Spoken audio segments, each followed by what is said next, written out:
Alright, so in Resident Evil 9 Requiem, you can make the chunk boss disappear completely from the game. So first you're gonna have to come to first person, and you're gonna have to go to the part where you pick up the wristband and the chunk appears.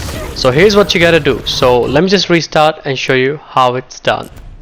So first you're gonna have to completely walk past the chunk without picking up the wristband. So it should look exactly just like this. Simply run towards the wristband and completely ignore the chunk. And once you go past the chunk, you're gonna have to go ahead and pick up the corrosive acid that you need to use for the story. So once you get the corrosive, you're gonna have to go and see where the chunk is going. So it should be pretty simple.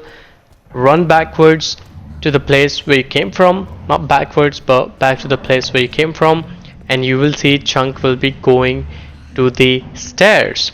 And now you're gonna have to go to the room where you're gonna be using the corrosive. And by the way, if you haven't played the game, there's gonna be a bit of spoilers, so I'll just skip that part. So as you can see, the chunk is still there and it's going towards the stairs. And trust me, if you're playing in Insanity, chunk is pain to avoid while you're playing with Grace.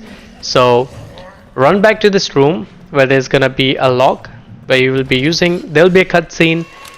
I'm just gonna skip the cutscene, and now you will see the chunk will be gone from the game. Without even defeating the chunk will no longer be in the game whatsoever. You can run around the whole game, you won't find him at all. So that's how you can make the chunk disappear in Resident Evil Requiem. And I really think I would have known this long ago, but I don't know how this works, how this happens, but you can literally make the chunk disappear in Resident Evil Requiem.